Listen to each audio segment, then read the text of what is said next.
नमस्कार, आप देख रहे न्यूज फॉर नेशन और मैं स्वाति पांडे आपके साथ। बिखराव की चक्रव्यूह में फंसा इंडिया आखिर बीजेपी को कैसे चुनौती देगी? टूटती बिखरती विपक्षी गठबंधन यानी इंडिया गठबंधन आखिर बीजेपी को कैसे चुनौती देगी कि साल 2024 के लोकसभा चुनाव में बीजेपी को कैसे हटाएगी? नीतीश कुमार जहां एक तरफ संयोजक बनने का राह देख रहे हैं, जहां एक तरफ संयोजक बनने की उम्मीद पाले बैठे नीतीश कुमार आज दिल्ली जाने वाले हैं, तो वही दूसरी तरफ बीजेपी ने एक नया ही अभियान छेड़ दिया है। जहां एक तरफ सारे विपक्ष के जितने भी दल हैं सबको मिला करके इंडिया गठबंधन बनता है, तो वहीं दूसरी तरफ इंडिया के और महागठबंधन के 2-3 नेताओं को तोड़कर बीजेपी अपने पाले मिला देती है और इंडिया यानी टूटती बिखरती गठबंधन को चुनौती देने के लिए बीजेपी ने एक नया अभियान छेड़ दिया है। जहां एक तरफ सीएम नीतीश कुमार लगातार विपक्ष को एकजुट करने की कोशिश में लगे हुए हैं, जिसे लेकर के सबसे पहले पटना में बड़ी मीटिंग आयोजित की जाती है जिसका नेतृत्व सीएम नीतीश कुमार करते हैं। उसके बाद ये जो दूसरी मीटिंग होती है वो बेंगलुरु में होती है और अब आने वाली इंडिया की बड़ी बैठक जो है वो मुंबई में होने वाली है, जिसके पहले आज सीएम नीतीश कुमार दिल्ली के लिए रवाना भी होने वाले हैं। दिल्ली के मुख्यमंत्री अरविंद केजरीवाल से मुलाकात करने वाले हैं। तो आखिर ये टूटती बिखरती जो इंडिया है वो बीजेपी के लिए कैसे चुनौती बनेगी? विपक्षी गठबंधन इंडिया के शीर्षस्थ नेताओं की तीसरी बैठक मुंबई में इस महीने के आखिर में प्रस्तावित है। इसके पहले गठबंधन के नेता और सहयोगी दल जिस तरह किनाराकसी करने में लगे हुए हैं, उसे गठबंधन में अंत तक कितने नेता रहेंगे ये भी अनुमान लगाना मुश्किल है। बिहार में विपक्षी गठबंधन की बैठक के ठीक पहले जीतन राम मांझी की पार्टी यानी हम ने किनारा कर लिया। उपेंद्र कुशवाहा ने जदयू छोड़ नई पार्टी रालोजद बना लिया। महाराष्ट्र में एनसीपी 2 भागों में बट गई। अब तो शरद पवार भी बीजेपी डोरे पर डालने लगे हैं। यह कोई दूसरा नहीं बल्कि खुद एनसीपी के अध्यक्ष शरद पवार ही कहते हैं।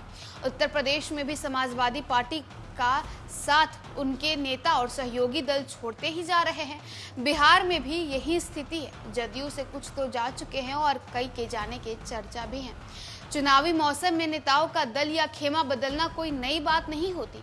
उत्तर प्रदेश में समाजवादी पार्टी के विधायक दारा सिंह चौहान का विधायकी से इस्तीफा और भाजपा में वापसी को इसी कड़ी के रूप में देखा जा रहा है। इसके पाला बदल की बात कतई नहीं चौंकाती, क्योंकि वे पहले भी भाजपा में थे। वाराणसी में शालिनी यादव ने भी समाजवादी पार्टी का साथ छोड़ दिया। सपा के सहयोगी आरएलडी ने जयंत चौधरी भी सपा का साथ छोड़ने की तैयारी कर रहे हैं। भारतीय समाज पार्टी के अध्यक्ष ओम प्रकाश राजभर ने सपा का साथ छोड़ते वक्त कहा था कि समाजवादी पार्टी के कई विधायक अखिलेश यादव से नाराज हैं। वे पार्टी छोड़ने की तैयारी में हैं। अगर यह क्रम जारी रहा तो भाजपा यूपी के पूर्वांचल से पश्चिमी यूपी तक अपनी ताकत बढ़ाने में कामयाब हो जाएगी। भाजपा को हराने के लिए विपक्ष का आपको गणित समझाते हैं। बीजेपी के साल 2019 के लोकसभा चुनाव में 37% वोटों के साथ 303 सीटें जीती थी।